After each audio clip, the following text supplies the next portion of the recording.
what is real veganism? देखने को अच्छा लगता है, but we don't know what that animal has Is going suffered. through. Yeah, उनके yeah. लिए वो natural. India is world's #2 beef exporter. एक भी beef farm नहीं है इंडिया में. But these are cruel practices. Cruel practices. Yeah. Absolutely. Yeah. And we are all part of it. This is a violent process. क्योंकि आप दूध का production बढ़ाने के लिए एक जानवर को कितनी पीड़ा दे रहे हैं, कितना दुख दे रहे हैं. नेक्स्ट पैंडेमिक भी आने वाला है, वो भी एनिमल्स में से ही आएगा. मतलब हम कितने इनसेंसिटिव, इनह्यूमन हो गए हैं. यू नो, जब ऐसा सुनते हैं तो लगता है कि क्या कर रहे हैं हम. जो भी आपका पॉडकास्ट देख रहे होंगे ना, वो भी यही सोचेंगे कि कितना क्रूर है. लेकिन जब वापस खाने की बात आती है ना, तो ये सब विचार अपने मन से चला जाता है. क्योंकि वो टेस्ट. लेकिन हर साल हम 100 बिलियन जानवर मार के खाते हैं. So a population of 8 billion is killing 100 billion animals on this planet every year. Right, right. दाल, चावल, रोटी, सब्जी, this is all vegan food only. Okay, अभी okay. हमने उसको मॉडिफाई कर करके उसमें चीज डालो, उसमें बटर डालो, उसमें दही डालो, ये सब कर करके हम लोग ने उसको प्लांट बेस से दूर कर दिया है. और आप ये बोल रहे हैं कि वीगन होना और प्लांट बेस्ड डाइट फॉलो करना, इसमें फर्क है. इसमें फर्क है. It is a better way of being a vegan. जब बच्चा अगर मर गया तो काऊ का जो मिल्क प्रोडक्शन होता है ना, वो बंद हो जाएगा. क्योंकि बछड़ा है नहीं, उसको स्टिमुलस नहीं है. करेक्ट. तो वो क्या करते हैं, वो काफ का चमड़ी लेते हैं और उसको स्टफ करके एक नकली बछड़ा बनाते हैं. Oh my God. खाल बछड़ा बोलते हैं.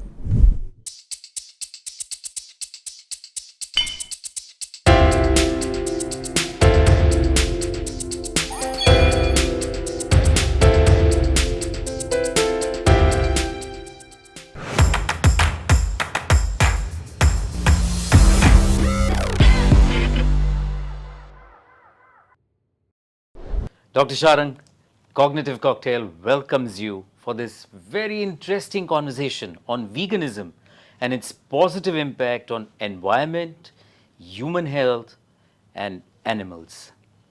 Thank you so much for inviting me here. Dr. Sharang, आज का हमारा पॉडकास्ट एक इतने इंटरेस्टिंग टॉपिक पे है. जो विषय, जो टॉपिक सबसे ज़्यादा मिसअंडरस्टूड भी है. Veganism is something which is highly misunderstood. कई लोग इसे ऐसा मानते हैं कि डेयरी जो लोग नहीं खाते हैं वो वीगन है. कई लोगों के दिमाग में कोई और डेफिनेशन है. आज हमें ये बताइए that what is real veganism. See, veganism का डेफिनेशन अगर हम देखते हैं तो it is a lifestyle which excludes all forms of cruelty towards sentient beings as far as possible. Okay. अभी मैं इसको एक्सप्लेन करता हूँ कि सेंटिएंट बींग्स वो होते हैं जिनको पेन, प्लेजर, डर, ये फीलिंग्स रहते हैं. बराबर. वो सफर करते हैं, है ना, उनको तकलीफ हो सकती है. तो ऐसे जीवों को आप जितना हो सके तकलीफ ना दें. तो फिर वो किसी भी तरह से हो सकती है. आप उनको मार के अगर खा रहे हो तो वो गलत हो गया. आप उनके चमड़े का बेल्ट पहन रहे हो, शूज पहन रहे हो तो वो गलत हो गया.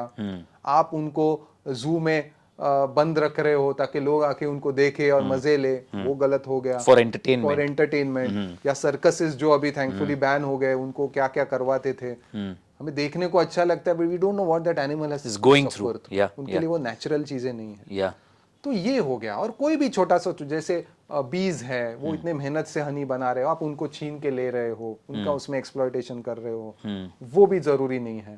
तो जहां तक हो सके stay away from all these things, because there is a choice. तो वो चॉइस को आप अपना लो and use a lifestyle which is less cruel and more friendly towards sentient beings. Right. So there is an option of choosing an alternative lifestyle. Where we are not, doing any harm to the sentient beings, and we very happily coexist with them. बिल्कुल. Right. जैसे फर हो गया, हम कपड़े पहन रहे हैं, woollen कपड़े पहन रहे हैं, ये कोई जानवर के बहुत क्रूरता से उससे लिए जा रहे हैं, विच आर नॉट नेसेसरी। तो वो छोड़ो, कुछ और पहनो, कुछ और Right, करो। right. So there is a choice, so exercise that choice. बिल्कुल ठीक। लेकिन सर ये अहिंसा में भी तो यही कहते हैं ना कि आप किसी भी प्राणी पे, किसी भी एनिमल पे, किसी भी जानवर पे, किसी भी इंसान पे आप क्रूअल्टी नहीं करें। तो वीगनिज्म का जो क्रक्स है वो क्रूअल्टी है। बिल्कुल। आपका कहना ये है बिल्कुल। कि कोई भी सेंटिएंट बीइंग को जब आप पेन देते हैं, जब भी किसी भी सेंटिएंट बीइंग को आप दुख देते हैं फिजिकली, तो वो उसे नहीं देना है, ये वीगनिज्म का कॉन्सेप्ट है। बस, ठीक है, और कुछ नहीं। और ज्यादातर लोग ये कॉन्सेप्ट में बिलीव करते हैं। I believe that everybody at heart is a vegan, but ये जो सोसाइटी है उसने हमें कुछ सिखाया पढ़ाया है बचपन से, और ये जो माइंडसेट अपना बन गया है ना, तो हम उससे बाहर नहीं निकल सकते। ज्यादातर लोग जो नॉनवेज खाते हैं वो खुद जाके जानवर को नहीं काट सकते, नहीं है इतनी हिम्मत, या उनको नहीं चाहते, लेकिन वो किसी को पैसा दे सकते हैं कि भाई मेरे लिए काट के, क्योंकि मुझे खाना है, क्योंकि वो समझते हैं कि ये सही है, क्योंकि आजू बाजू सब वही कर रहे हैं, तो उनमें कुछ उनको गलत नहीं दिखता। पर यही चीज आप उनको बोलो आप कत्ल खाने चले जाओ, वहां देखो क्या चल रहा है, या एक सादा वीडियो भी दिखा दो कि वहां पे, तो वो नहीं देखना चाहते, क्योंकि it is not in our nature to be cruel. It is the taste that keeps us from seeing the pain of our fellow beings. Correct. तो यही एक वजह है कि हम कभी भी ये नहीं सुनते कि जो नॉन वेजिटेरियंस हैं, हार्डकोर नॉन वेजिटेरियंस हैं, उनके पेरेंट्स ने उनके बच्चों को बोला कि चलो आज चलते हैं स्लॉटर हाउस में घूमने के लिए, या कोई स्कूल जहाँ पे सारे लोग नॉन वेजिटेरियन हैं वो बच्चों को लेके जाए किसी स्लॉटर हाउस में, you know, for a date और इन अ स्लॉटर हाउस। कोई ऐसा करता नहीं है। कोई नहीं करता। और मैं उनको ब्लेम नहीं कर रहा हूँ। See, I was born and brought up in a family which eats non-veg. Okay मेरे पेरेंट्स ने भी मुझे खिलाया है, मैंने शौक से खाया है। ओके। आप कितने साल पहले वीगन हुए? वीगन मैं 6 साल पहले हो गया, लेकिन अराउंड 25 years ago आई रियलाइज्ड कि मैं किसी जानवर को मार नहीं सकता, तो जानवर को खाना मेरे लिए गलत है, तो मैं नॉनवेज तब छोड़ दिया। I became a vegetarian, and vegetarian में एग्स और मिल्क ये मैं कंज्यूम करता था, क्योंकि इसमें क्या क्रूरता है ये तो हमें पता ही नहीं होता। हम तो समझते हैं कि ये तो बिल्कुल, अंडे को तो वेज भी बोलते हैं काफी लोग। तो इसका जो लिंक है मुझे एक रैंडम फॉरवर्ड में पता चल गया व्हाट्सएप पे, और तब मेरी आंखें खुल गई कि you can not have eggs और milk without being cruel to those creatures, okay okay, without causing death to those creatures. Can you elaborate on this? बिल्कुल। देखिए, पहले तो अगर हम डेयरी की बात करते हैं, राइट, दूध सब पीते हैं, काफी अमाउंट में पीते हैं, लेकिन दूध होता क्या है? By very definition milk is a secretion of a mother for its infant till that infant can eat food on its own. सीधी सी बात है। या आप एक बच्चे को जन्म दो, वो बच्चा बेचारा खुद तो खा नहीं सकता, कुछ दांत नहीं है, कुछ नहीं है, क्या चबाएगा? तो दूध पी के वो बड़ा होता है, 1 साल 2 साल 3 साल जो भी, जब तक कि वो खुद खाना नहीं खा सकता। और ये पूरे, there are over 5000 mammalian species on this planet, 5000 से ज्यादा मैमल्स हैं, तो सब में यही होता है। Humans are the only ones जो एडल्ट होते हुए भी दूध पिए जा रहे हैं, और वो भी अपना नहीं, किसी एनिमल का दूध पी रहे हैं, किसी और स्पीसीज का। अच्छा, वो भी कोई और भी नहीं, स्पेसिफिकली काऊ या बफेलो का। तो ये कितना वियर्ड है कि क्यों कोई और स्पीसीज अपने लिए दूध बनाएगा? ये तो नेचर में फिट ही नहीं होता। और हमें ये समझाया जाता है कि भाई अगर नहीं पियोगे तो आप मर जाओगे, कुछ हो जाएगा आपको, डेफिशिएंसीज हो जाएंगे, बल्कि वो खाना ही नहीं है। It doesn't come under the category of food. आप सिर्फ टेस्ट के लिए खाए जा रहे हो। और उसका हिस्ट्री भी है कि डेयरी इंडस्ट्री क्यों बढ़ी, वो वॉर से लेके है। हर वॉर में जब एक्सेस होता था तो people, the industry found different ways of keeping it propagated. अभी तो इतना डेयरी इंडस्ट्री इतनी बड़ी हो गई, इतना बिजनेस हो गया है कि उसको शट डाउन करना तो बहुत डिफिकल्ट है. It has to be a gradual process, a gradual thing where people will adapt and change. But आप देखोगे तो उसमें काम ही नहीं बनता. अभी आप वो माँ का दूध ले रहे हो तो ऑब्वियसली जो बछड़ा है उसको तो दूध नहीं मिलेगा. ये तो नियम है, नेचर है कि जितना माँ दूध दे रही है वो तो बछड़े के लिए दे रही है. फिर वो बछड़े को अलग करो और दूध निकालो अपने लिए. अच्छा, वो मेल बछड़ा हुआ तो मेल बछड़े का डेयरी इंडस्ट्री में क्या काम? कोई भी काम, वो तो बड़ा होके थोड़ी दूध देने वाला है. It goes to the slaughter house. It goes to the slaughter house. और जहाँ पे ये नहीं अलाउड है वो उनको कहीं दूर बांध के रखते हैं बछड़े को. तो वो अपने आप मर जाता है बेचारा. तो मैंने नहीं मारा, वो तो मर गया. ऐसा. तो रेशियो आप मेल टू फीमेल देखोगे ना सेंसस के हिसाब से 1:11 है. मतलब 11 फीमेल बफेलोज के लिए सिर्फ 1 मेल बफेलो है. Okay okay. तो 10 का क्या हो गया? So the ratio is skewed. Skewed absolutely like anything. It just shows कि कितने बफेलोज मेल मारे जा रहे हैं. अच्छा, काउज जिसमें प्रोटेक्शन है उधर भी 1:3 है. Okay okay okay. And India is world's number 2 beef exporter.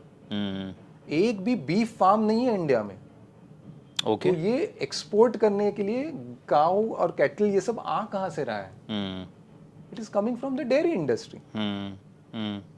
तो it is directly responsible for the killing of all these cattles and cows. और जो एक्सपोर्ट हो भी नहीं रहे हैं उनका क्या लाइफ है? आप देखते हो रास्ते पे प्लास्टिक खाए रहते हैं. सब कचरे में ढूंढते रहते हैं, कुछ मिलेगा कुछ मिलेगा.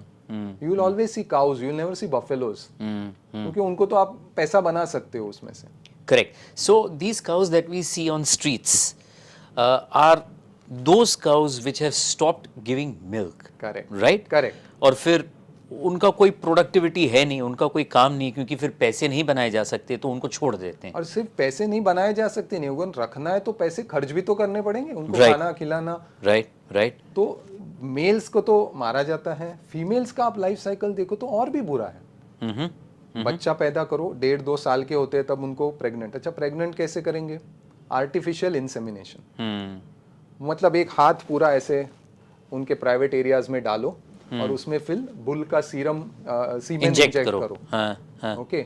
और उनको बांध के रखना पड़ता है ऑब्वियसली. वो तो क्या ऐसे खुशी से तो करने नहीं देंगे. हाँ. तो जो मशीन रहती है, एक स्टैंड रहता है, उसको बांध के रखते हैं. हाँ. उस स्टैंड का ऑफिशियल नाम है रैक. रैक. ये ऑफिशियल नाम है उसका. ओके. तो वहां पे उसको बांधते हैं और वो सब करते हैं. एक टाइम में तो होगा नहीं, तो ये keep doing it repeatedly till the cow gets pregnant. जब वो प्रेग्नेंट हो जाएगी 8-9 महीने के बाद डिलीवरी हो जाएगी. जैसे डिलीवरी हो जाती है, अगर मेल हुआ तो आप जानते हो क्या होता है. फीमेल रही तो उसको पास में रखते हैं, थोड़ा पहले दूध पीने देते हैं, फिर बाकी का दूध खुद ले लेते हैं. हम जानते हैं कि ह्यूमंस में भी बच्चा के दिन में एक बार दूध नहीं पीता. वो तो कंटिन्यूअस डे में 3-4-5-6 बार दूध जब भूख लगती है तो पी लेता है. पर डेयरी इंडस्ट्री ऐसा नहीं. उन्होंने ऐसा प्रोजेक्ट किया है कि उसको तो एक ही बार लगता है और ज्यादा पिएगा तो बछड़ा मर जाएगा. ऐसे भी स्टोरीज बनाए जाते हैं. ओके. ऐसा तो कहीं होता नहीं है नेचर में. कौन बछड़ा ज्यादा पी पी के मरेगा? ऐसे थोड़ी होता है. Okay okay. So we are just finding excuses to continue the exploitation of the cattle, so that we are not having to change our habits. तो उसमें तो मतलब इतनी क्रूरता आप बिलीव नहीं करोगे. अच्छा, जो मेल बछड़े को मारते हैं ना, अच्छा बच्चा अगर मर गया तो काऊ का जो मिल्क प्रोडक्शन होता है ना वो बंद हो जाएगा. क्योंकि बछड़ा है नहीं, उसको स्टिमुलस नहीं है. करेक्ट.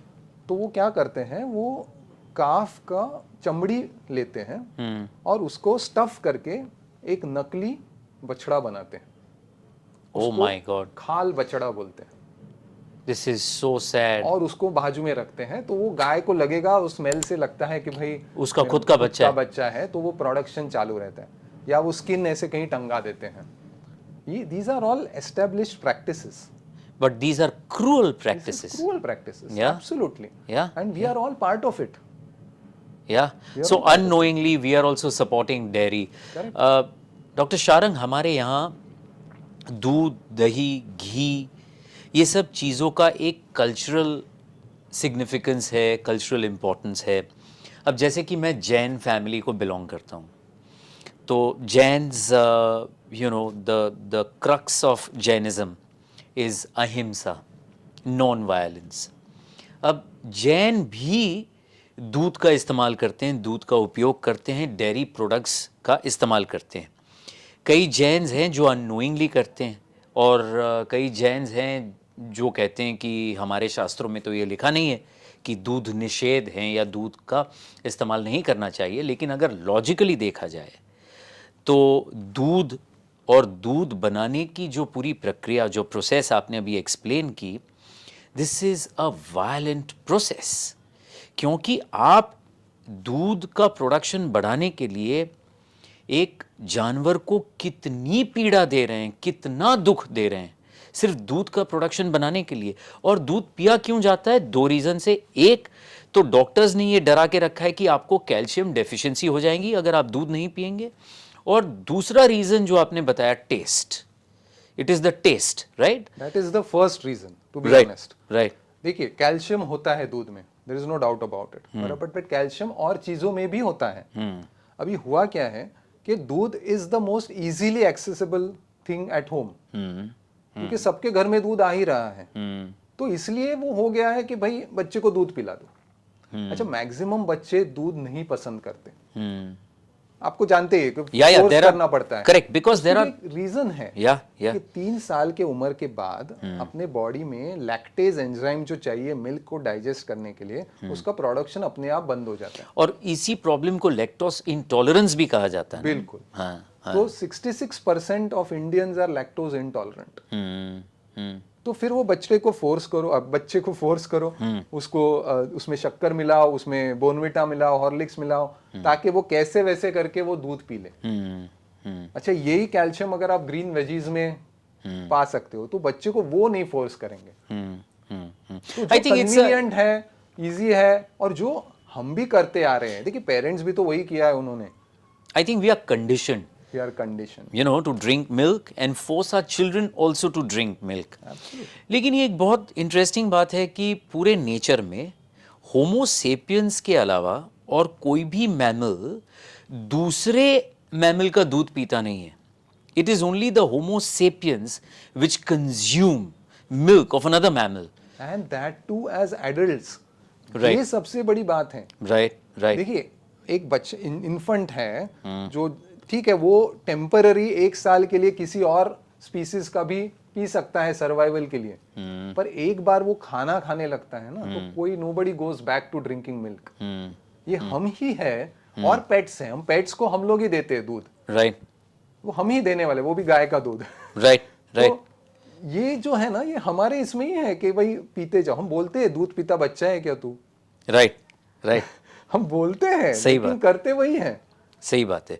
और क्या ये बात भी सही है कि जो गाय के दूध या भैंस के दूध में जो कैल्शियम है, वो कैल्शियम ह्यूमंस के लिए नहीं है? इसका मतलब ये है कि अगर वो कैल्शियम हमें डाइजेस्ट करनी है तो हमारा जो गट है और हमारे जो इंटेस्टाइन्स हैं वो पूरे अलग तरीके से बने हुए हैं, और गाय के और भैंस के बछड़े के जो पेट में पूरी रचना की गई है आंत की और उनके स्टमक की, वो पूरी अलग है। तो उनके लिए वो कैल्शियम डाइजेस्ट करना बहुत इजी है, और हमारे लिए वो कैल्शियम डाइजेस्ट करना बहुत डिफिकल्ट हो जाता है। नहीं, ऐसा नहीं है। देखिए, कैल्शियम तो कैल्शियम है, आप डाइजेस्ट कर पाओगे, कैल्शियम ले भी पाओगे, Okay. उसमें इशू नहीं है। ओके, इशू है कि दूध में अभी क्या क्या और आ रहा है। पहले तो दूध का जो स्ट्रक्चर होता है, जो कंपोजिशन होता है, that has been developed over years and years of evolution। जो हमारे स्पीसीज का जो दूध है वो हमारे स्पीसीज के लिए पर्याप्त है, जो गाय का है वो गाय के लिए पर्याप्त है।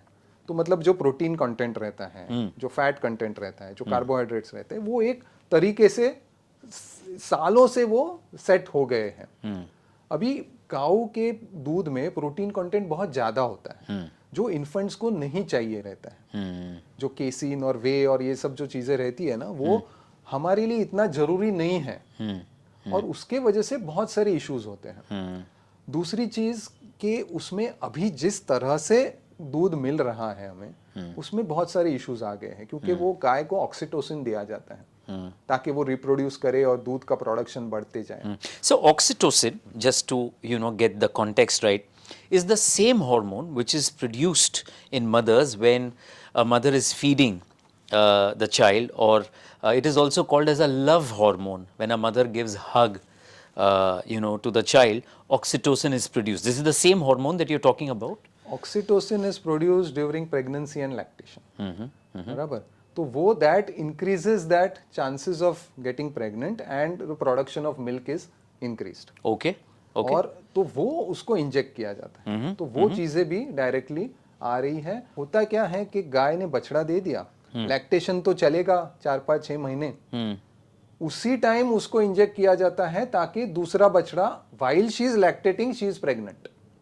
Oh, that's so तो क्योंकि gut-wrenching and time sad. Waste नहीं करना है, तो वो प्रेग्नेंट है और दूध भी दे रही है। हाँ. तो प्रेगनेंसी के टाइम जो हार्मोनल चेंजेस होते हैं, हम तो देखते ही है ह्यूमंस में कितना फीमेल्स को कितनी तकलीफ होती है, क्योंकि हार्मोन्स पूरे ऊपर नीचे होते रहते हैं। तो वही हार्मोन्स भी तो मिल्क में जा रहे हैं और वही हम पिला रहे हैं अपने बच्चों को। दूसरी चीज है कि ये जो प्रोटीन्स रहते हैं, they are very similar to our pancreatic proteins.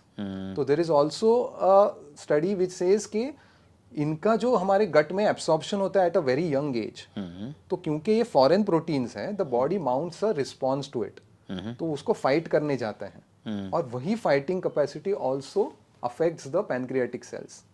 So And that leads to diabetes. Type 1 diabetes. Type 1 diabetes. जो Okay. पैनक्रियास जिसमें इंसुलिन प्रोडक्शन होता ही नहीं। टाइप 2 में इंसुलिन बनता है लेकिन Correct. The body is not able to make use of it. Yeah. Type 1 में तो बनता ही नहीं क्योंकि the pancreas themselves get damaged. Okay.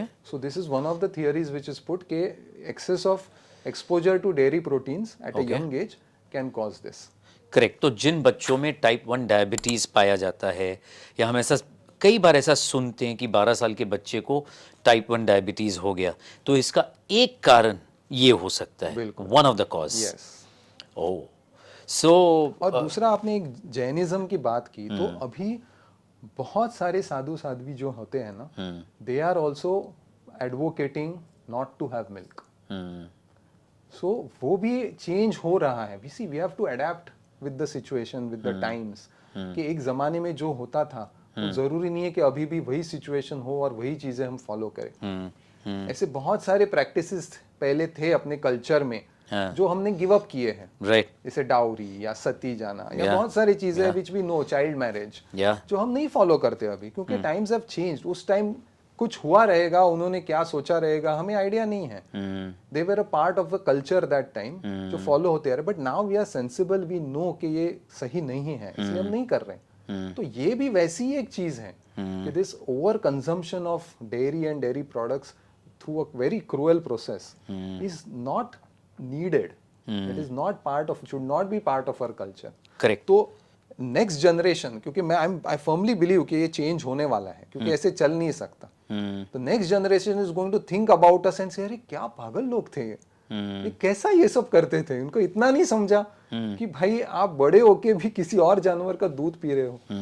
How could they not understand this? So that is the future generation is going to tell about. Right, और ये सिर्फ दूध तक सीमित नहीं है। It is not only confined till milk. You know, all our sweets that we make is also made out of milk, or there is a lot of use of ghee. Now, ghee, मैं आपके साथ घी पे बात करना चाहूँगा because ghee is considered to be a super food. दूसरा, जब हम आयुर्वेदा की बात करते हैं डॉक्टर शारंग, तो आयुर्वेदा में घी और दूध, ये दो चीज़ों पे बहुत ज़ोर से ये बोला गया है कि ये सात्विक आहार में गिना जाता है। और इसीलिए जब कोई उपवास भी करता है या व्रत रखता है तो हिंदूज़ में खासकर दूध, घी, दही, इन चीज़ों का बहुत इस्तेमाल होता है। तो अभी ये सिर्फ कल्चरल चीज़ है या इसके पीछे कोई लॉजिक था? What is your take on that? जहाँ तक आयुर्वेद की बात होगी, देखिए मैं तो आयुर्वेद कोई स्पेशलिस्ट हूँ नहीं, so I can not really, it's not right for me to comment on that. But इतनी बात सही है कि जो आयुर्वेद में बताया गया है, इट हैज मेडिसिनल प्रॉपर्टीज बोला गया है, बराबर। तो ghee is something which does not get spoiled, आप रख सकते हो। तो मेरा ऐसा मानना है कि at that time those people must have found it as a very convenient medium to administer medicine through, क्योंकि वो स्पॉइल नहीं होता, वो रहता है। अभी क्या हो गया, it has become a food. तो आप कोई भी चीज को फूड समझ के प्रोडक्शन में डालो तो उसका पूरा कैरेक्टर ही चेंज हो जाता है। एंड उस टाइम पे किस तरह से गायों को रखते थे, उनसे कैसे दूध लेते थे, कब लेते थे, इसकी मुझे तो कोई आइडिया नहीं है। बट इतना पक्का होगा कि आर्टिफिशियल इंसेमिनेशन से तो नहीं रहा होगा, ये तो हम सोच सकते हैं, बिल्कुल घर बिल्कुल घर दूध में का गाय प्रोडक्शन रहते नहीं थे। होता होगा। तो अभी के सिचुएशन में कोई भी एंगल से ये सात्विक नहीं हो सकता, हो ही नहीं सकता, because you know it is there in front of us. कोई भी, आप कोई भी तबेले पे जाओ, आप देखो, उनको खाली 2 सवाल पूछो। एक, आपके यहाँ मेल्स कितने हैं, ये आप पूछो उनको, और दूसरा ये पूछो कि बछड़े कब हुए हैं, किसको हुए हैं, कहाँ है वो सब बछड़े। आप देखो कि सब फीमेल गायों को लाइन में लगाया हुआ रहता है। आप छोटे से छोटे तबेले में भी जाके देखो, वही सीन रहेगा। बड़ी इंडस्ट्रीज तो अलग है, उसमें तो वो मशीन्स है, उसमें वो पूरा ऐसे लाइन में कन्वेयर बेल्ट पे उनको लगा के रखते हैं, वो मशीन्स उनको लगा के रखते हैं जो सक्शन से खींच खींच के, कितनी सेंसिटिव एरिया होती है वो ब्रेस्ट और निपल्स, वहां पे आप मशीन लगाओ, वहां पे खींचते रहो, वो दूध खत्म हो गया है तो भी मशीन चालू है।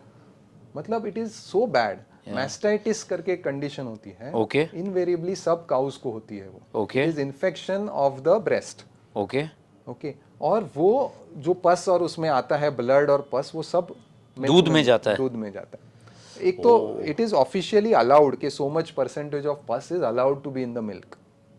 ये तो मतलब लीगली अलाउड ही है, क्योंकि अच्छा, पता है वो तो आना ही है। मतलब उसको लीगल कर दिया, लीगल कर दिया कि इतना चलेगा, कोई बात नहीं। इससे ज्यादा हो गया तो वो सोचेंगे कि अरे ज्यादा क्यों आ रहा है।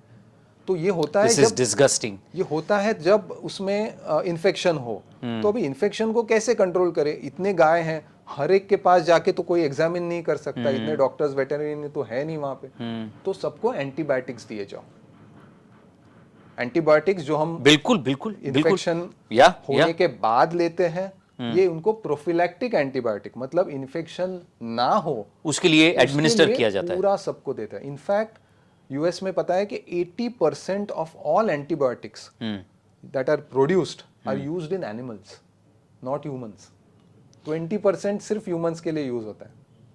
अच्छा, एज अ डॉक्टर हमें सिखाया जाता है कि भाई एंटीबायोटिक्स को मिसयूज मत करो, राइट, क्योंकि जितना आप ज्यादा बिना मतलब के यूज करोगे, उसको रेजिस्टेंट बैक्टीरिया तैयार हो जाते हैं। बिल्कुल। तो हम लोग बहुत जुडिशियसली यूज करते, सोचते हैं भाई इसको सही में जरूरत है कि अवॉइड कर सकते हैं। वहां पे तो कौन देखने वाला है, वो तो दिए जा रहे। और ऐसे एंटीबायोटिक्स जो ह्यूमंस के लिए बहुत जरूरी है, जैसे colistin. Colistin is a higher antibiotic, जो बाकी काम नहीं करते तब हम कोलिस्टिन यूज करते हैं। अभी रिसेंटली पेपर में आया था, there is a study which has shown colistin found in large amounts in India's poultry, chicken में कोलिस्टिन का प्रमाण बहुत ज्यादा है, and tons of colistin has been imported and to be used in poultry. क्योंकि वो हर एक चिकन को जाके कोई ट्रीट तो नहीं कर सकता, तो सबको एंटीबायोटिक देते जाओ। करेक्ट।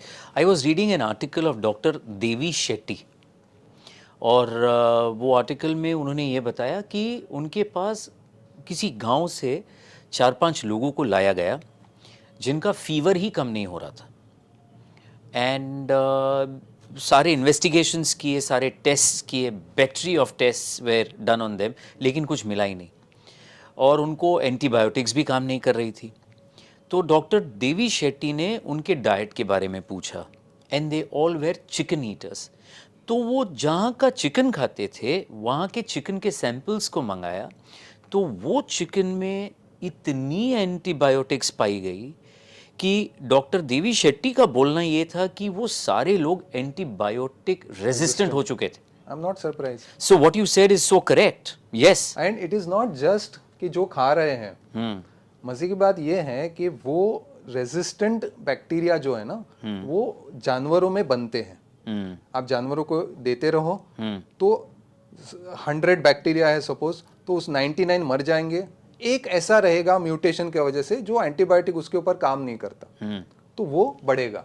क्योंकि एंटीबायोटिक काम नहीं कर रहा है तो उसको फ्री हैंड मिल गया, बाकी भी बैक्टीरिया कम्पीट करने को नहीं है, तो वो बढ़ते जाएगा, तो वो जानवरों में एक एंटीबायोटिक रेजिस्टेंट बीमारी पैदा होगी। तो वो जब ह्यूमंस में आती है तो और ह्यूमंस को भी उतनी ही अफेक्ट करती है, तो उसको जूनोटिक डिसीज बोलते हैं। करेक्ट। जानवरों से आई हुई बीमारी। करेक्ट।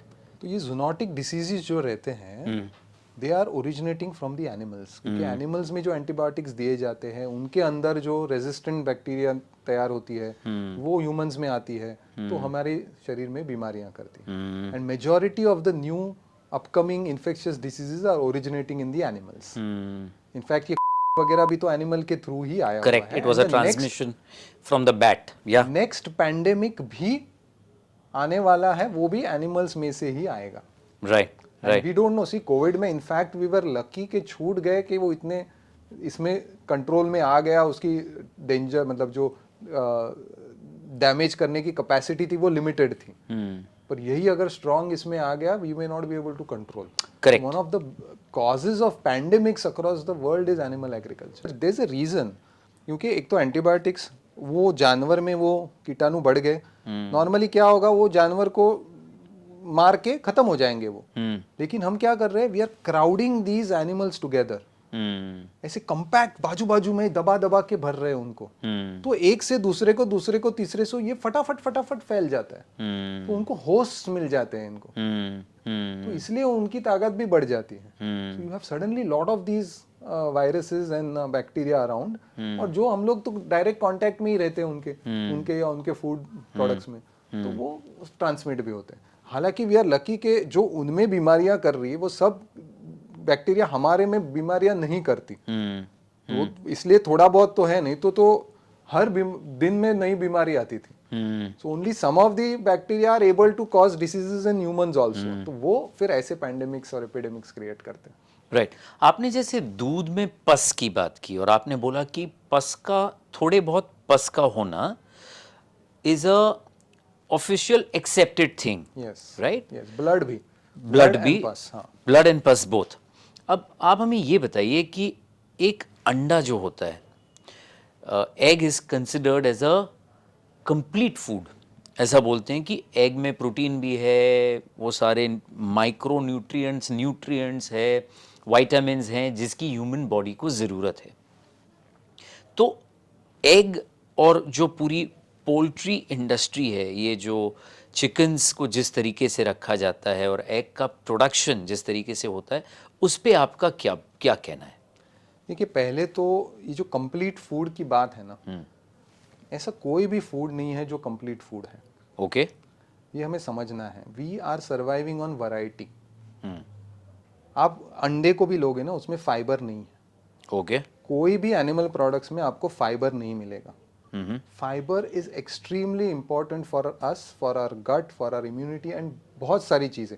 अभी हमारा जो गट है ना, उसको एक नया ऑर्गन माना जाता है, गट माइक्रोबायोम, तो उनके लिए फाइबर लेना बहुत जरूरी है, जो एग में नहीं रहता। तो ये कंप्लीट फूड का हमें ये सोचना ही नहीं कि कोई सिर्फ अंडे खा के जी सकता है, तो ये नहीं होने वाला। That person is going to suffer. तो साथ में आप खाओ तो बात अलग हो जाती है, लेकिन तो अभी एग में क्या प्रॉब्लम है? Egg is actually a menstrual waste of the chicken. जो महीने का पीरियड जाता है ना, वो अंडा रहता है। अभी वाइल्ड हेन जो रहती है, जिसको आप कुछ उसको साथ कुछ अपने जेनेटिक मॉडिफिकेशंस नहीं किए या उसको आपने अंडा देने वाला मशीन नहीं बनाया है, तो साल में वो 10 से 12 अंडे देते हैं। एक साल में 10 से 12। ये जो पोल्ट्री इंडस्ट्री के जो चिकन रहते हैं ना, वो साल में 250 to 300 अंडे देते हैं।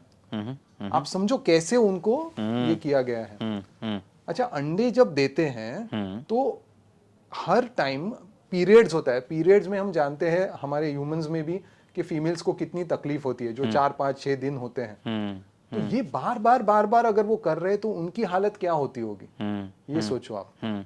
सो ये मेडिसिनल इंड्यूस्ड पीरियड्स हैं। बिल्कुल मेडिसिनल इंड्यूस्ड, और उसमें भी जैसे ना कोई भी इंडस्ट्री हो, उनको क्या करना है ना, फटाफट बड़ा करना है। क्योंकि जितना टाइम लगेंगे बड़ा करने को, जैसे आप मीट इंडस्ट्री में भी लो, तो उनको क्या करना है, छोटे से छोटे फटाफट बड़ा करके उनको मार के खाना है। तो ये सब जगह ना उनको they find different ways of making the animal grow fast. अच्छा, एक चिकन पोल्ट्री में जो हम बात करते हैं तो उसमें नॉर्मल चिकन का एज कितना रहेगा? 8 से 10 साल वो जी सकता है. ओके. पोल्ट्री इंडस्ट्री में जो चिकन हम खाते हैं ना मार के, क्या एज पे मारते हैं, आपको आइडिया है? नहीं. 45 डेज. So 45 डेज का वो बच्चा रहता है, जो टेम्पो में नहीं जाते वो वाइट. हाँ, ब्रॉयलर चिकन बोलते ब्रॉयलर हैं. चिकन. हाँ. ये 1.5 जब वो महीने 45 दिन के होते हैं तो उनको मार दिया जाता है. बिल्कुल, क्योंकि 45 दिन में उनका शरीर देखो कैसे फूगा हुआ रहता है. आपको देखेंगे तो लगेगा एडल्ट ही है, पर उसको रास्ते पे छोड़ो वो खुद अपना वजन नहीं उठा पाएंगे क्योंकि वो बच्चे हैं. सैड. उनको ये जेनेटिक मॉडिफिकेशन करके, यही आप 100 इयर्स पहले देखो ना तो वो चिकन ऐसे पतले पतले रहते थे. अभी वही इसमें, और 2 साल में ऐसे रहते थे, अभी 45 दिन में वो इतने हो जाते हैं. तो ये उनके साथ, and this is true for all animals across. जो हम लोग खाते हैं ना मार के, सब बच्चे हैं. मतलब हमें लगता है कि भाई चलो बूढ़ा हो गया उसके बाद मार रहे, क्या फर्क पड़ता है. वो जी नहीं रहे. भाई अच्छा भी बोल सकते हैं कि भाई इतना साल उनको तड़पा नहीं रहे, लेकिन द फैक्ट इज कि इतना क्रूअल है वो कि बच्चों को हम लोग मार के खा रहे हैं. अंडे में जब देखते हैं ना तो जो एग इंडस्ट्री है उनको भी फीमेल्स ही चाहिए, क्योंकि फीमेल्स ही अंडे देने वाले हैं. करेक्ट. तो रूस्टर होगा ही नहीं पोल्ट्री पे. बिल्कुल भी नहीं. जो भी आपका पॉडकास्ट देख रहे होंगे ना, वो भी यही सोचेंगे कि कितना क्रूर है. लेकिन जब वापस खाने की बात आती है ना तो ये सब विचार अपने मन से चला जाता है. क्योंकि वो टेस्ट हम नहीं छोड़ सकते. हमें वो बहुत एडिक्शन हो गया है. और फिर ये dairy industry, poultry industry, meat industry, वो भी स्टोरीज बनाते हैं हमें समझाने के लिए. अच्छा, अब नर्सरी के टाइम से हमें सिखाया जाता है, cow gives milk, hen gives egg, sheep gives bull, horses carry loads. ये तभी से अपना ब्रेन वॉशिंग होता है कि जैसे कि ये जानवर अपने लिए बनाए गए हैं कि हम उनका इस्तेमाल कर सकें फॉर ह्यूमन कंजम्पशन. हाँ. या तो ये तब से ही हमें लगता है कि ये तो नॉर्मल है, उसी के लिए बनाया गया है. लेकिन आप एक बकरी देखो, एक कुत्ता देखो, क्या फर्क है उसमें? दोनों सेम है. In fact pigs are supposed to be more intelligent than dogs. Yes. लेकिन पिग्स के साथ जो होता है पोर्क इंडस्ट्री में, इट इज अनबिलीवेबल. और जो अमाउंट्स में कर रहे हैं हम, दैट इज ऑल्सो, मतलब कुत्तों को आप कोई एक जन जाके लात भी मारे ना तो 1000 लोग खड़े होके वो बंदे को पीट देंगे. Animal activist. लेकिन बकरी को उधर बाजू में कोई काट रहा है तो कुछ नहीं. अगर किसी के गाड़ी के नीचे एक कोमड़ी अटक जाए ना, हेन, तो सब लोग आएंगे बचाने को वो कोमड़ी को. लेकिन समझेगा वो कत्ल खाने की कोमड़ी है तो उसको दे देंगे, हाँ भाई तू ले ले तेरी कोमड़ी, तू मार. मतलब हम नहीं चाहते कि वो कोमड़ी मरे, लेकिन जब खाने के लिए मार रहे तो सब इट इज कंसिडर्ड नॉर्मल. जबकि ये जरूरी नहीं है. We don't have to consume animal products for our survival या जो भी है. We can be perfectly healthy on a whole food plant based diet. अच्छा, और ये 10, 15, 20 हजार लोगों की बात नहीं हो रही है. हमारा पॉपुलेशन 8 बिलियन है, जो ऑलरेडी बोझ बन गया है इस धरती पर. लेकिन हर साल हम 100 बिलियन जानवर मार के खाते हैं. So a population of 8 billion is killing 100 billion animals on this planet every year. अभी ये जानवर नेचुरली पैदा नहीं हुए हैं. इनको हमने हर एक को आर्टिफिशियली पैदा किया है. These are livestock animals. We are breeding animals. We are breeding them on this planet, and these animals are using the same resources that we require. वो भी पानी पिएंगे, वो भी खाना खाएंगे. They consume 8 times more food and 6 times more water than what we consume. और हमें पानी की प्रॉब्लम्स हो रही है, हम उनको खिला रहे हैं और फिर उनको खा रहे हैं. ऐसा हो रहा है. They consume majority of the land. 27% of the world's land is occupied by animal agriculture. Plant agriculture को छोटा सा ही भाग है 7%. जो तो इससे मुझे एक बात जो आपसे पूछनी वो ये है कि लोग ऐसा बोलते हैं that in a hypothetical situation let us think that the whole world becomes vegetarian, vegan बन जाए, ठीक है, तो क्या उतने ग्रेन्स, क्रॉप्स, वेजिटेबल्स हम सब प्रोड्यूस कर पाएंगे? जितने हम आज प्रोड्यूस कर रहे हैं ना, 41% of the cereals are being fed to animals. So out of the total production of whatever cereals are being produced, उसमें से 41% जा रहे हैं जानवरों को खिलाने के लिए. okay 48% हम लोग खा रहे हैं और बचा हुआ है उससे और चीजें हम बनाते हैं.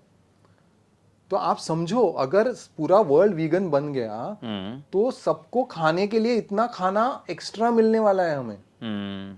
सॉय को बहुत बुरा नाम दिया जाता है कि सॉय के वजह से बहुत सारा डिफॉरेस्टेशन ये हो रहा है. 80% of the soy produced world wide is being fed to animals. Plus आप सोचो, अगर एनिमल एग्रीकल्चर चला गया तो 27% ऑफ द लैंड, मतलब कितना हुआ, entire north America and south American continents, जो पूरा लैंड है ना उतना फ्री हो जाएगा. that is huge. That is huge. Yeah. इतना लैंड फ्री हो जाएगा to do whatever we want. आप उस पर अनाज उगा रहे हो, कुछ मत करो, खाली फॉरेस्ट को ग्रो करो. तो रिफॉरेस्टेशन हो जाएगा. क्योंकि one of the biggest causes of deforestation is again animal agriculture. Amazon forest, जो हम धरती के लंग्स बोलते हैं, वहां पे डिफॉरेस्टेशन हो रहा है. Okay, at a rate every minute Amazon forest is getting cut the size of 3 football fields. Her minute 3 football field इतना फॉरेस्ट कटते जा रहा है वहां पे. And 88% of that is for animal agriculture. जानवरों को रखने के लिए, उनको चरने के लिए, जगह बनाने के लिए और उनको खाना पैदा करने के लिए, to grow food for the animals. तो ये इंडस्ट्री को आप निकाल दो तो इतने सारा प्रॉब्लम्स खत्म हो जाएंगे. लेकिन WHO ने कहा है the biggest change that one can make Yeah. In one's lifestyle is change your diet. Right. Switching to a plant-based diet is far better than driving an electric vehicle or even reducing your flights. क्योंकि आप सब modes of transport पकड़ो, गाड़ी, trucks, trains, ships, aeroplanes, ये जितना emit कर रहे हैं ना ग्रीन हाउस गैसेस, उससे भी ज्यादा कैटल एमिट कर रहे हैं. Right right right. और ये कैटल को प्रोड्यूस करते ही जाते हैं ना. हाँ बिल्कुल. लाइफ स्टॉक, क्योंकि जब तक ब्रीड नहीं करेंगे तब तक ये जो डिमांड है मीट इंडस्ट्री की, इस डिमांड को फुलफिल कैसे कर पाएंगे. बिल्कुल. तो ये कांस्टेंट ये चलते ही रहता और है. डिमांड बढ़ती जा रही है. क्योंकि जो डेवलपिंग कंट्रीज हैं जो पहले इतना नहीं खाते थे, अभी वो भी खाने लगे हैं. नॉनवेज अपने यहाँ पे भी बढ़ रहा है अभी. India still has lot of vegetarian people, लेकिन प्रमाण अभी कम होते जा रहा है. डेयरी आप देखो, चीज, हर किसी में चीज डाला जा रहा है. चीज डोसा, चीज चाट, कहाँ हम खाते थे इतना. करेक्ट. अभी सब जगह आ गया है. सो that is the demand is increasing. और जो मैंने बताया ना 27%, मतलब पूरा एग्रीकल्चरल का लैंड जो है ना, 80% is used by animal industry, 16% is used by plant industry. 80% land में से वर्ल्ड के खाली 17% कैलोरीज मिल रहे हैं हमें. Okay okay. तो आप उनको इतनी जगह दे रहे हो लेकिन न्यूट्रिशन इतना सा ले रहे हो उसमें से. तो आप वो डिमांड अगर बढ़ाओगे और ज्यादा लोग डिमांड करने लगेंगे तो इतनी तो जगह ही नहीं है अपने पास. Right right. फॉरेस्ट तो सारे धरती के डिस्ट्रॉय हो जाएंगे. So it has a big environmental impact as well on this planet. मतलब क्रूएल तो है ही, प्लस एनवायरमेंट को डैमेज कर रहा है. और हेल्थ के लिए भी कोई खास अच्छा नहीं है वो. The best diets now are considered to be plant predominant diets. मतलब दुनिया भर में अभी सब वर्ल्ड वाइड गाइडलाइंस जो निकल रहे हैं ना, वो बता रहे हैं कि भाई आपको फ्रूट्स एंड वेजिटेबल्स ज्यादा खाने हैं. Without mistake. कहीं पे भी आप देखो, लैंसेट करके एक फेमस, मतलब बहुत पॉपुलर मेडिकल जर्नल है, उन्होंने एक स्टडी की है. तो उन्होंने देखा कि डाइट के ऐसे कौन से रीजंस हैं जिसके वजह से डेथ्स हो रहे हैं वर्ल्ड वाइड. 193 कंट्रीज में वो स्टडी की गई थी. Top 1 was excess of salt. Right. Sodium intake ज्यादा, क्योंकि हम सब प्रोसेस चीजें में अभी सॉल्ट खा के हाइपरटेंशन, हार्ट डिसीज सब हो रहा है. Number 1. Number 2 was diet which is low in whole grains. Number 3 diet which is low in vegetables. फिर फ्रूट्स. जी सब जो नहीं खा रहे हम, उसके वजह से हमें बीमारी और मौत हो रहे हैं. लेग्यूम्स ये नहीं खा रहे हम, नट्स एंड सीड्स ये नहीं खा रहे हैं. और फिर आता है एक्सेस ऑफ प्रोसेस्ड मीट्स, फिर आता है access of red meets.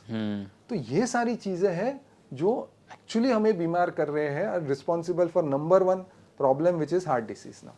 Correct, correct. So आपने 3 एस्पेक्ट्स की बात की। The first and which is the most important is cruelty.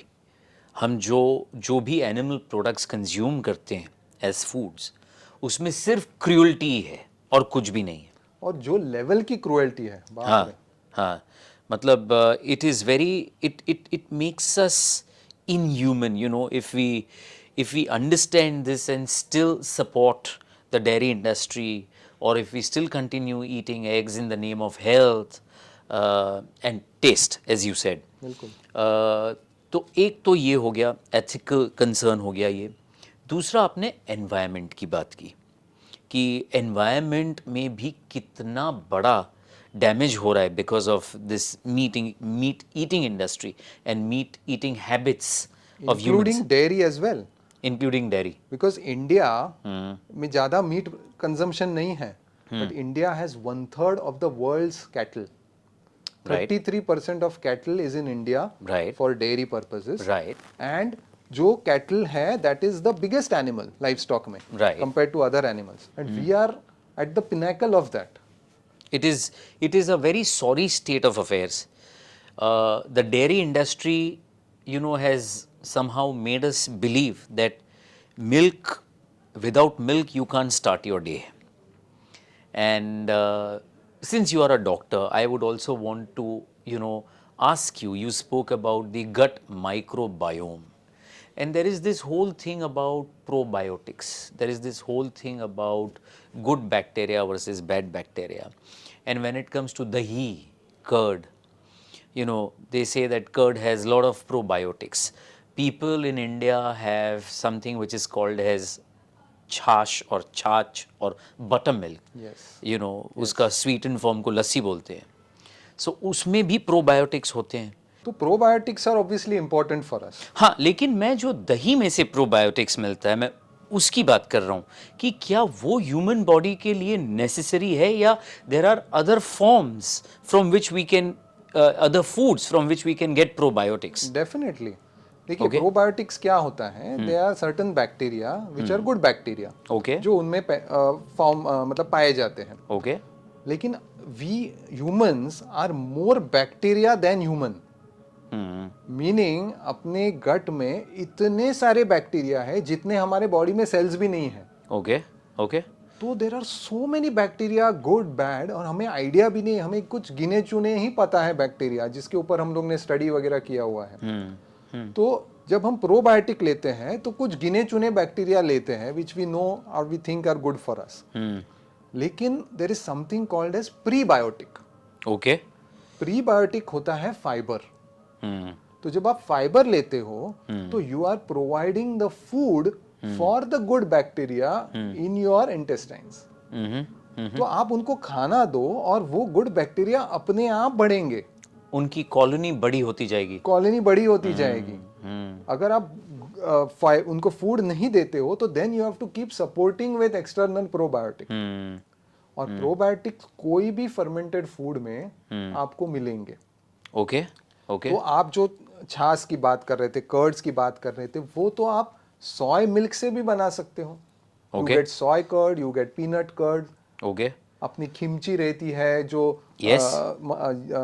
अठाणु जो आप बोलते हो, Yes. है ना, ऑल अचार. This Yeah. अचार जो रहता Yeah, है, yeah. ये सब चीजें होती है, these are also having the probiotics only. Right, right. वो भी वहां से भी आने वाले हैं।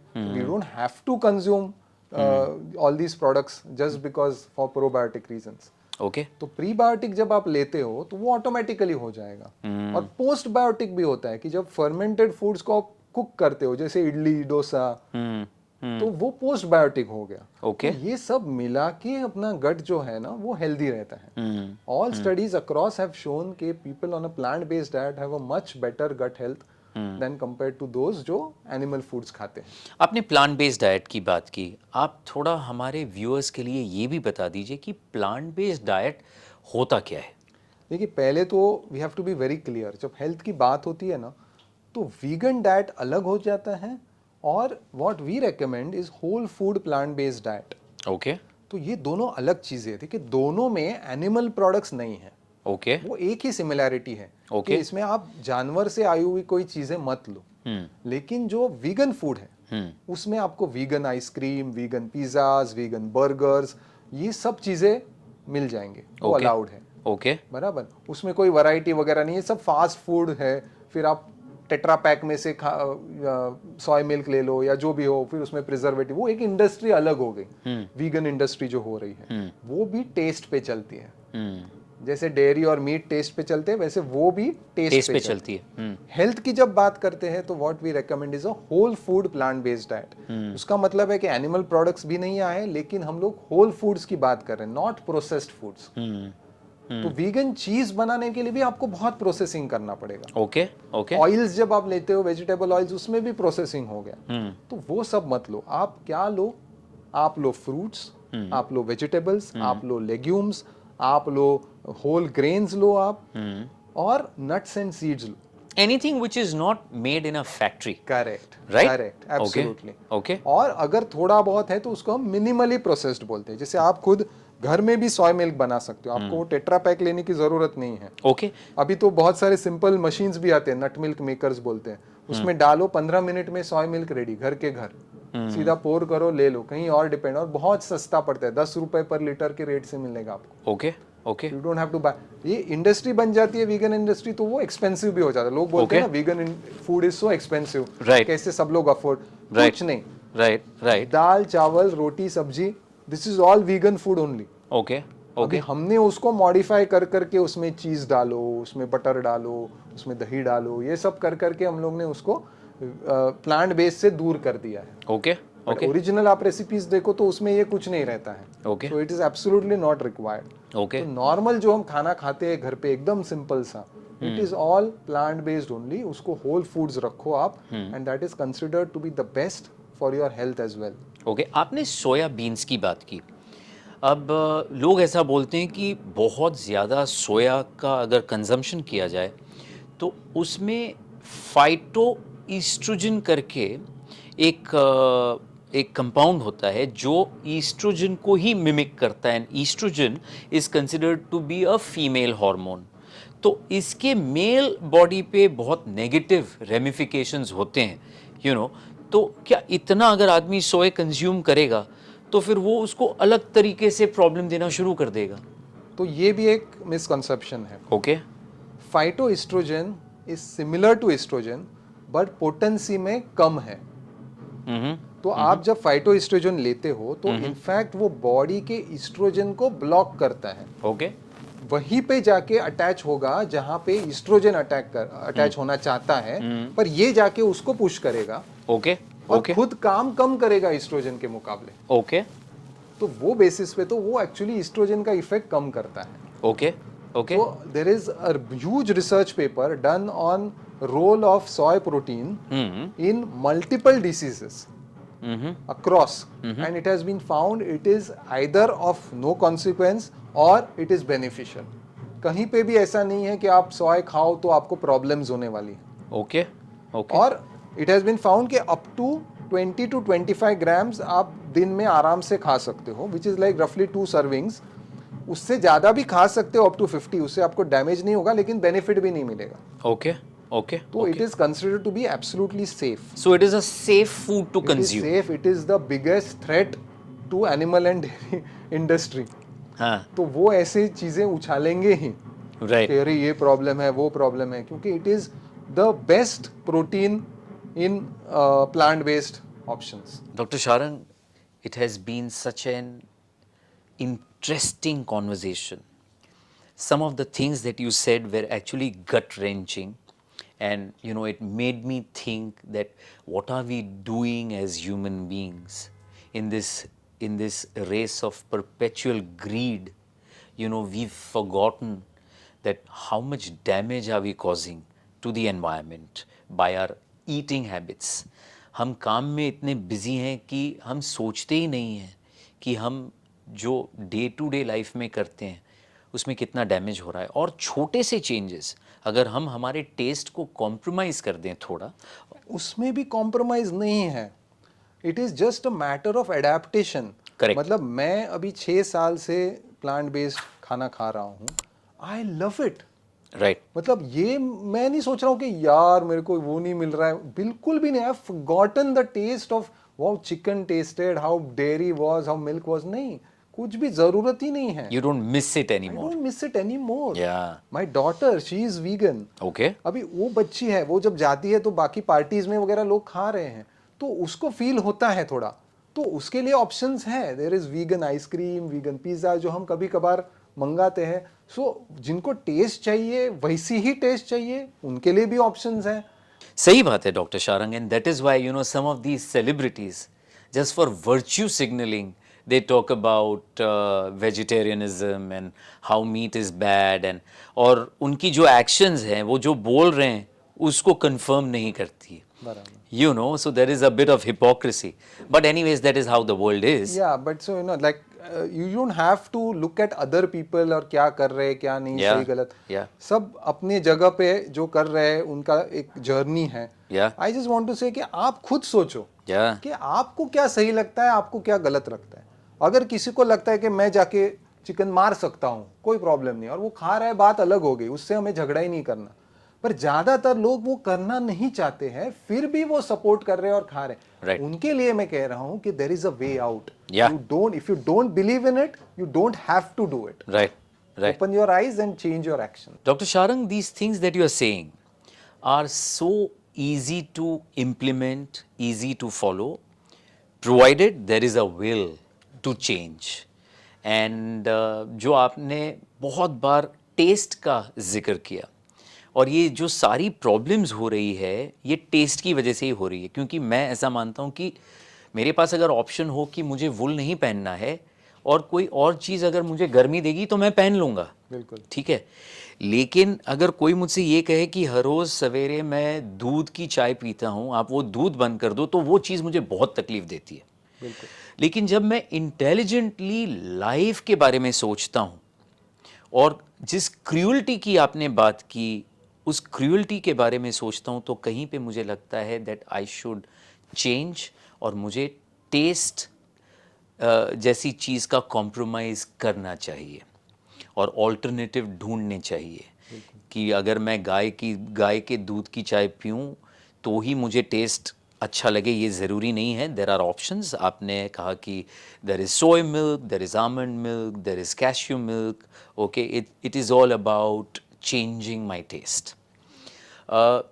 लेकिन आज के पॉडकास्ट से एक बात जो समझ में आई वो ये है कि if humans continue living the way they are living, then we are headed for a complete disaster.